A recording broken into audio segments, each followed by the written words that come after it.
So I came to speak about package development. Even though I'm not developing packages, I'm working on the R core. So I'm improving the R runtime itself.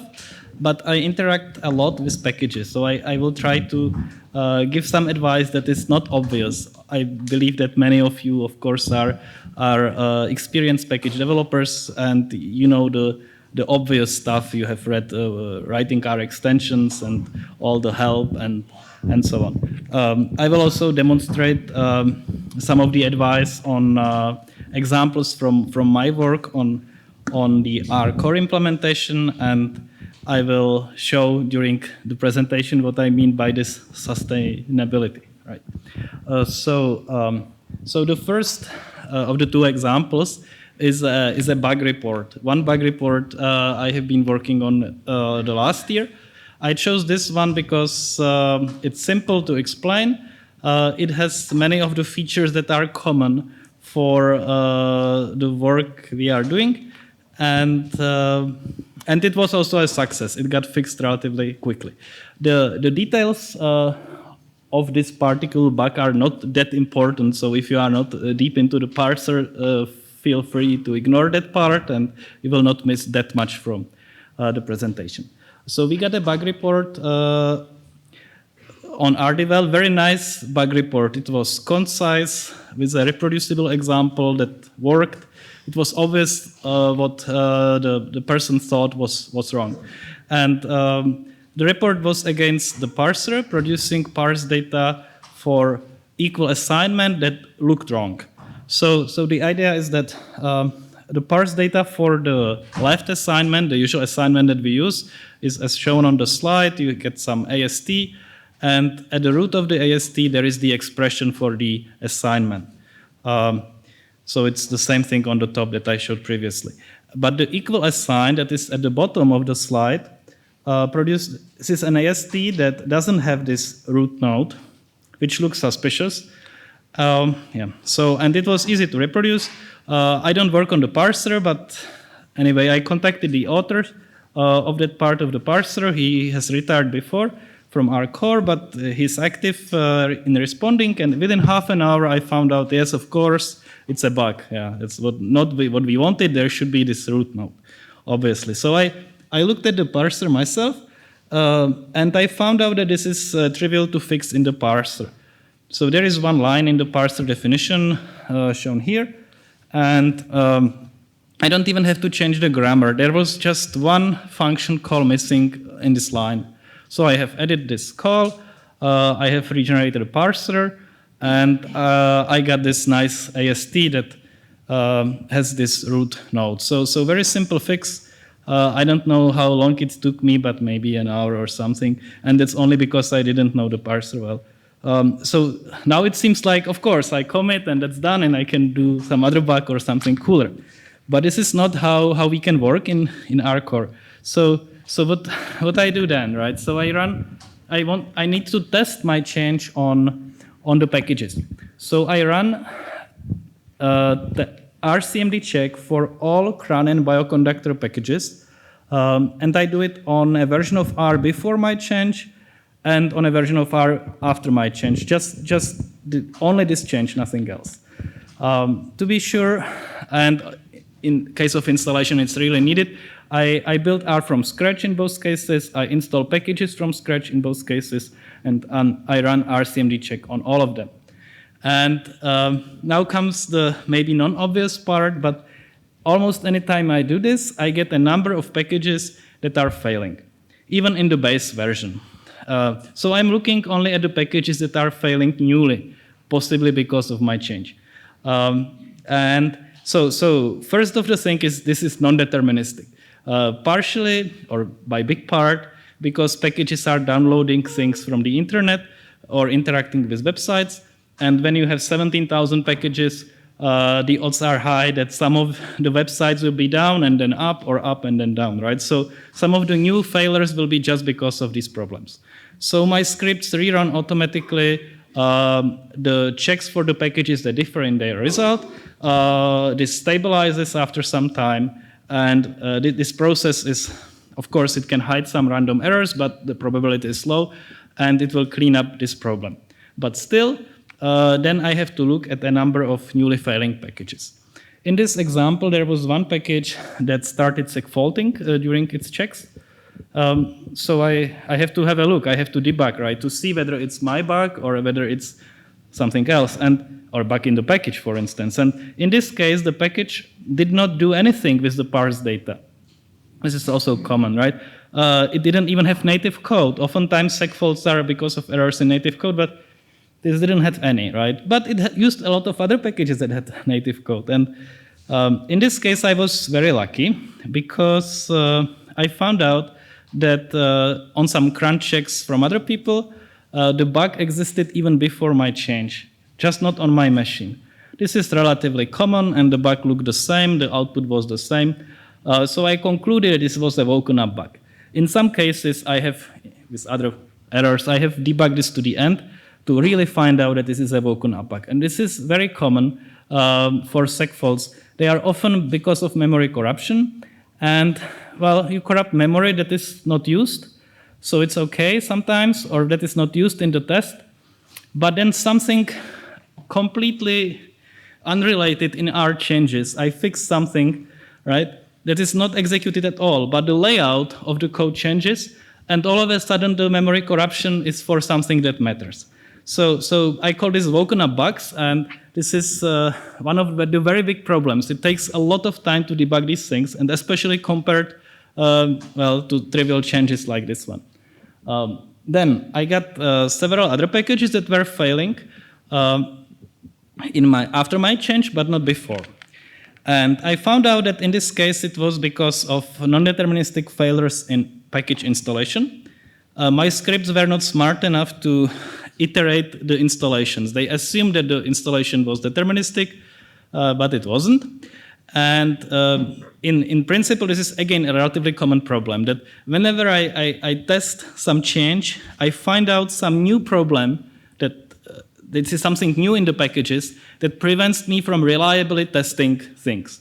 In this case, it was more packages using C++, the compilation took much longer, and there was a race condition in parallel installation that didn't matter before, but mattered now, so I implemented this staged installation later, and this resolved it. But just to illustrate it, commonly I wake up also this kind of problems. And finally, there were two packages that were newly failing, and in their test, and I found out that I had to debug again, of course, and I found out it was because of workarounds. They had sophisticated code, 50 lines of code plus 50 lines of new lines and comments roughly, that worked around this bug in R. Compared to this one line that I had to change in R. And after I fixed the bug, these workarounds broke because, at least in one case, they assumed a different details in the AST, which is understandable because probably the authors didn't regenerate the parser. And, yeah. So what then, right? Then comes the part talking to package maintainers. So I contacted package maintainers, asked them for fixing their packages. For one, I provide a patch. Then, of course, not everyone is able to do it immediately. In one case, the maintainer was new to the package, so he needed more time to get familiar with the code. In one case, the maintainer wasn't able to build R because he was working on Windows, and it's difficult on Windows, so he decided to fix only after I commit to RDevel, and his package breaks, right? So fine. So I waited for 6 weeks. Well, it didn't get fixed, so I committed anyway. I informed colleagues from cron so that they don't debug on their end. This is also something that may not be obvious to all package authors, but when cron or bioconductor finds out a segfault, for instance, they usually debug on their own to find out which package is responsible. So they spend a lot of time on behalf of the package maintainers. In some cases, the package maintainers don't necessarily have the experience to find the bug themselves, and then they inform them. So I informed the cron people so that they don't waste their time because I knew why it was failing. And finally, success, 6 weeks later, the packages get fixed. So this is just to get some idea how the process works and how such a trivial fix takes so much time. an obvious lesson here is also that it's really good to file the bug report first, of course, because even if you need to do the workaround, if you need to support an older version of R, then you can make the workaround compatible with the new version. Okay, another example. This one is very short.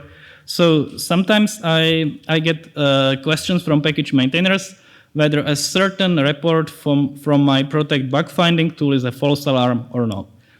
And I have been doing it for a long time, so I know the API, so I'm happy to help, and usually I can find quickly because it's not that hard, right? But in this case, I couldn't see the problem. And this was because I can't see any protect and unprotect calls from the standard API. And I had to figure out that this package was renaming the API. And maybe, of course, it's better for the author to understand the code, but it's not better for the others, right? So there is a certain price, because oftentimes you have to debug, at least I have to debug packages that I have not written. And I can imagine that package authors who work on their packages have to debug other packages that they use. So this is something to consider as well. Some observation that I made over the years, and that may be obvious only maybe to some, is that risks to maintainability come from using technologies that are more likely to break, right? So if you write your package in pure R, and this is still most of the packages, this is like lowest risk from this. I don't deal much with packages that are in pure R because they don't break so often, like they don't have so many of these hidden bugs. Then if you start using C, well, there is new risk of memory corruption.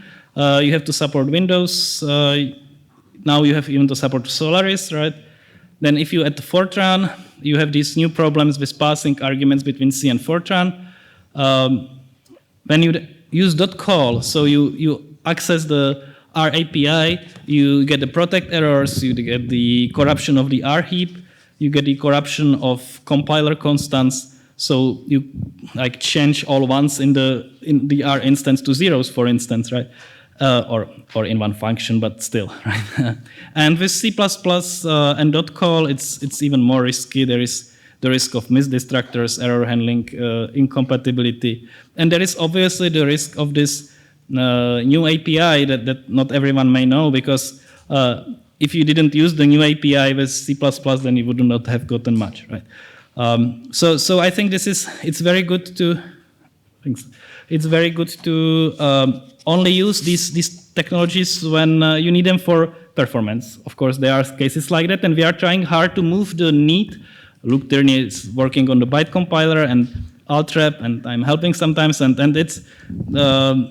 it is our goal is that you less often need to go to native code, and for performance, which makes the packages more maintainable. And as I wanted to convey here, it makes also R more maintainable as a whole, right? If more of these hidden bugs we have, longer it takes to fix things in R, harder for the repository maintainers is to debug packages, and at some point, when the number of packages reaches, I don't know how many, it would be really hard to maintain R any longer. So thanks. That was my short message, and I'm happy to answer questions if there are any.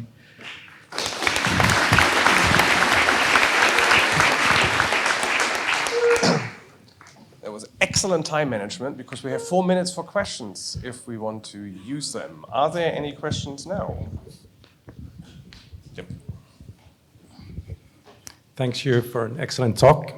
So if a user finds a bug, like the one you said with assignment, but they don't find they have much time to troubleshoot, because if you start troubleshooting to the very end, eventually you have a patch ready. But if you just want to say, hey, I found this, what channel should we use? RDevil and say, hey, I found this, and that's it. Well, yeah, you can use RDevil mailing list, or you can file a bug report on Bugzilla. Now we have this thing that you need an account on Bugzilla, so there is a special mailing list for which you can send an email that you want an account on Bugzilla created. and then you can file a report on Bugzilla. It either is fine. On Bugzilla, it's harder for the bug to remain undetected, but I'm fine with the mailing list as well. People do both, and we receive this bug on the mailing list. Should we welcome false bug reports too? It's better to get false bug reports than... We get a lot of them, yes, of course. But you think that's okay, even if they're annoying? That's fine. Like it actually helps for the more experienced package developers, if they see a bug report that is invalid, to actually help us analyze, right? If they have their time and you happen to read the bug report and you see that it's invalid, if you can just respond to it. Anyone can respond to the bug reports on Bugzilla. Anyone can help with narrowing down the bug reports. Many of the bug reports are about a real bug, but are not written very well. So like it takes an extra hour or two to find out what actually should be wrong. And yeah. So. Thank you. Another question up here. Yeah, hi. So I was just wondering about kind of like reproducibility of bug reports that involve C, C++ code. Are there any best practices that you recommend? Because I try to run, for example, the Valgrind checks on my machine, and it can't reproduce some of the errors that I get from the CRAN check machines. Yeah. So for Valgrind, UBSUN, and these, I would say that if you can't get, I would first not even try to reproduce them. I would try to analyze them, just looking at the outputs that you get from Brian Ripley, who runs these things, or even with my Protect Bug Finding tool. I hope that oftentimes you would not need to waste your time trying to reproduce. And if you just try hard and fix it and then submit, that's fine. If you just make another bug, that's fine. You will know from us, right? Of course, we should containerize more of these things, and we don't yet provide these containers. Exactly. Yeah, I mean, I have a horse in that race too, because I have 50 packages, of which maybe 30 use native code for better, or as you would say, worse. Yeah. And I can't reproduce all the bug reports I see on CRAN checks, where of course I would like to take my errors down, because your machines are slightly different, even from the ones that we as a community have set up in containers. So we need to tighten that. I spoke to we can talk some more. But the One more container question? won't guarantee it, but it will help. Yeah. So I just wondered a little bit about, I don't know, the general conclusions from your talk. I mean, isn't this at the end a little, I don't know, a matter of responsibility? Because I think most of us would like you to spend most of your time hunting for and correcting bugs in base R and improving base R, and not like spending days of work fixing memory corruption bugs in client packages. So can you maybe, I don't know, comment a little bit on whether the workflow can be improved a bit there, so central resources are used for central stuff? It's difficult because oftentimes I find out that one package fails, and that's because of bug in my patch.